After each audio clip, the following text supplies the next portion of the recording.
Bonjour et bienvenue. Pour démarrer, aujourd'hui, une phrase qui interpelle, je trouve. En 2025, parler le langage de l'IA pour être vu et le langage de l'humain pour être choisi.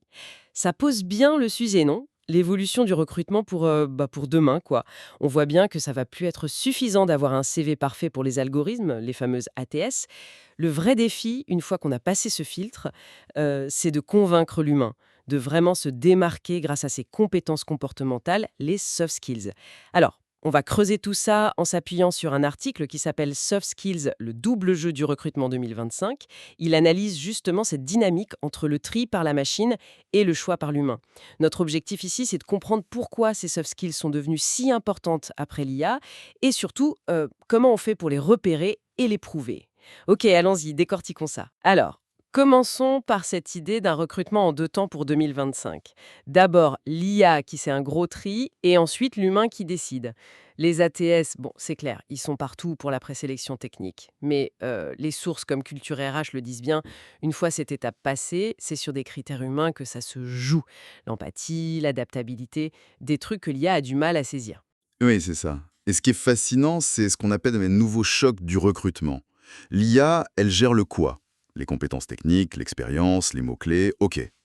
Mais du coup, ça force les recruteurs à se concentrer sur le comment et le qui. Comment la personne travaille, comment elle interagit, qui elle est vraiment, son potentiel dans l'équipe. En fait, l'IA ne fait pas que trier, elle oblige l'humain à mieux évaluer l'humain, justement.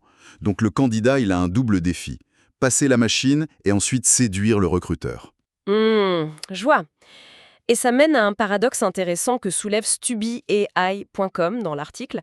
À force de vouloir faire le CV parfait pour l'ATS, plein de mots-clés, bien formaté, on risque de tous finir avec des clones de CV. Ils passent l'IA, super, mais devant le recruteur, ils se ressemblent tous. L'optimisation à outrance rend invisible humainement en quelque sorte. Exactement. Le risque, c'est de devenir un caméléon technique, très bon pour cocher les cases de l'algo, mais sans cette petite étincelle, cette singularité qui attire l'œil du recruteur. Passer l'ATS, c'est juste le début, quoi. La vraie compétition, c'est après. Et là, un profil trop lisse, trop parfait pour la machine, ça peut jouer contre lui. Ça manque de caractère. Oui, c'est contre-intuitif, mais très clair. Alors, si cette singularité humaine est si importante, quelles sont ces fameuses soft skills qu'il faut avoir en 2025? Les sources comme Harvard Business Review ou Culture RH parlent souvent de 5 compétences clés. La première, sans surprise, c'est la communication. Mais attention, pas juste bien parler, hein. C'est aussi l'écoute active, savoir synthétiser, choisir le bon moyen pour dire les choses. Mhm. Et c'est fondamental surtout avec le travail à distance ou hybride. La clarté devient encore plus essentielle. Ensuite, deuxième point, l'adaptabilité. Bon là, dans le monde actuel, c'est un peu une évidence, non? Gérer l'imprévu, savoir changer de cap, être à l'aise dans des environnements qui bougent tout le temps. Oui, et ça inclut l'adaptabilité aux outils, aux nouvelles façons de travailler, comme le mode hybride, justement. C'est une compétence très large, en fait. Troisième compétence, collaboration et esprit d'équipe.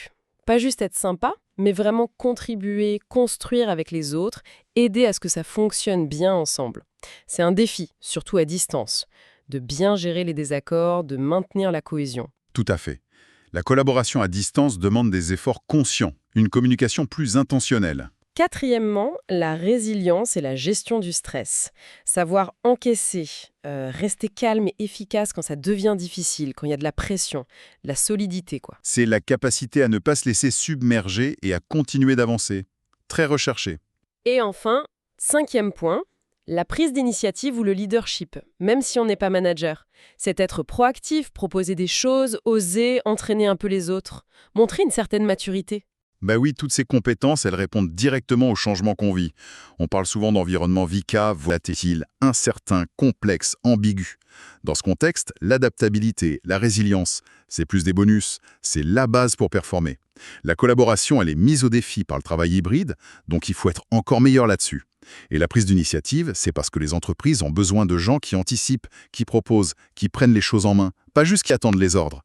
Ce sont les compétences pour naviguer activement dans ce monde complexe. Voilà. C'est très logique vu comme ça. Mais alors, question pratique, comment on les repère dans une offre d'emploi? C'est pas toujours écrit, noir sur blanc, cherche personne adaptable. L'article donne quelques pistes. D'abord, regardez les verbes d'action. analyser, résoudre, accompagner. Ces verbes cachent souvent des attentes comportementales. Mhm. Coordonner, fédérer, ça indique un besoin de collaboration, de leadership peut-être. Exactement. Ensuite, il y a toutes les expressions comme force de proposition, excellent relationnel, autonomie, sens du collectif. Ça, c'est assez direct comme indice. Oui, là c'est plus clair. Et puis, il faut lire un peu entre les lignes du contexte. Une PME en croissance rapide, ça sous-entend sûrement besoin d'adaptabilité, de résilience face au rythme soutenu. Absolument. Ou une grande entreprise très structurée, et là ce sera peut-être plus la capacité à naviguer dans la complexité, la collaboration transverse, qui sera clé. Faut décoder la culture et les défis. C'est un travail de détective un peu? C'est un peu ça, oui. Ces attentes implicites, c'est souvent le cœur de ce que le recruteur cherche pour être sûr que la personne va non seulement pouvoir faire le job, mais qu'elle va le faire bien dans cet environnement-là. Et parfois, c'est pas explicite parce que l'entreprise veut voir si le candidat a cette intuition, cette compréhension des enjeux. C'est là que des outils comme Stubby AI, mentionnés dans l'article, peuvent aider. Ah oui, d'accord. Comment? Ils peuvent analyser l'offre et aider à repérer ces compétences cachées, ces mots-clés comportementaux qui reviennent souvent. Ça n'enlève pas le besoin de réfléchir, mais ça peut donner des pistes, systématiser un peu la recherche. D'accord, je vois. Alors, une fois qu'on a une idée des soft skills attendus, vient l'entretien. Et là, l'erreur classique, c'est de juste dire « je suis adaptable ». Ça ne convainc personne, on est d'accord? Non, c'est creux. Il faut des preuves, du concret. Et pour ça, l'article met en avant la méthode STAR. C'est un acronyme, hein, situation, tâche, action, résultat. C'est ça. C'est une super méthode pour structurer ces exemples. Alors, S comme situation. Faut poser le décor. Où, quand, c'était quoi le contexte? Dans mon job précédent chez X, on a dû lancer un nouveau produit en pleine réorganisation. Quelque chose de précis. Ok, Ensuite, T comme tâche. C'était quoi votre mission à vous? Le défi à relever. Mon rôle, c'était de former l'équipe commerciale sur ce produit alors que personne n'y croyait vraiment. Ça clarifie l'enjeu personnel. d'accord, tâche. Puis le A comme action. Là, c'est crucial. Qu'est-ce que vous, personnellement, avez fait? Utilisez le jeu. J'ai créé des supports de formation simples. J'ai organisé des sessions de questions-réponses. J'ai fait du coaching individuel pour les plus réticents. On décrit ses propres actions. Le jeu est important. Fondamental. Et enfin, R comme résultat. Qu'est-ce que ça a donné? Quel a été l'impact? Si possible, avec des chiffres. Au final, l'équipe a dépassé les objectifs de vente de 15% le premier trimestre. Le taux de satisfaction des formés était de 90%, ou un résultat qualitatif fort. Ça a redonné confiance à l'équipe. C'est très structuré. L'exemple dans l'article pour la communication est parlant. Situation, mauvaise circulation de l'info entre vente et support pour un nouveau produit. Tâche, améliorer ça. Action, j'ai créé un canal Slack dédié, animé des points hebdo. Résultat, moins 40% de demande CAV redondante, meilleure connaissance produit. Là, on voit bien, c'est factuel, c'est convaincant. On n'est plus dans l'affirmation vague. Exactement. La méthode STAR, ça transforme une affirmation en une histoire vécue, une preuve tangible. Et ça marche pour toutes les soft skills. L'adaptabilité, la résilience, la collaboration. Pour l'adaptabilité, par exemple. Situation, changement de stratégie en plein projet. Tâche, réorienter l'équipe vite. Action, j'ai fait un atelier, co-construit un nouveau plan, redéfini les priorités. Résultat, on a pivoté sans perdre personne et atteint le premier jalon à temps. Hop, c'est concret. Donc, la clé, c'est la préparation, en fait. Carrément. Identifier les 2-3 soft skills les plus importantes pour le poste et préparer pour chacune 2 ou 3 histoires stars. C'est un peu de boulot d'introspection, mais ça paye en entretien.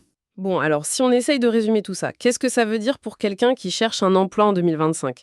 Il faut jouer sur 2 tableaux, c'est ça? D'un côté, comprendre les ATS, optimiser son CV pour passer ce filtre technique, faut pas l'oublier. Non, c'est la première porte. Mais de l'autre côté, et c'est peut-être là le plus important au final, il faut vraiment bosser l'étape humaine, savoir quels sont ses soft skills, les relier au job, et surtout savoir les raconter avec des exemples forts, structurés, comme avec Star. C'est une excellente synthèse, oui. Et l'IA, elle change le jeu. Elle prend le tri technique et ça pousse les recruteurs à devenir meilleurs pour évaluer l'humain. L'intelligence émotionnelle, la capacité à apprendre, l'adéquation à la culture. C'est une montée en compétence de l'évaluation humaine, en fait. La vraie rencontre, le moment où ça match, ça se joue vraiment après le filtre de la machine. Et c'est intéressant que des outils comme Stubby AI essayent justement d'aider sur les 2 plans. Passer l'IA et puis préparer de quoi convaincre l'humain. Donc le message à retenir, c'est ça. Pour réussir en 2025, il faut maîtriser les 2 langages, être bon sur les 2 scènes. La technique face à l'IA, l'humaine face au recruteur. Comme dit l'article, La quête du candidat idéal passe par 2 portes, à chacun de briller sur les 2 fronts. Exactement. Et peut-être pour finir, une petite question pour réfléchir. On a parlé de 5 soft skills clés aujourd'hui, mais si on regarde encore plus loin, avec une IA qui fera des tâches encore plus complexes, quelles seront les prochaines compétences vraiment humaines qui feront la différence? Au-delà de la communication, de l'adaptabilité, est-ce que ce sera la créativité profonde, l'intelligence éthique, la capacité à créer une vraie confiance? Qu'est-ce qui restera unique à l'humain et redéfinira encore la valeur ajoutée qu'on cherche? C'est une question passionnante pour l'avenir, je trouve.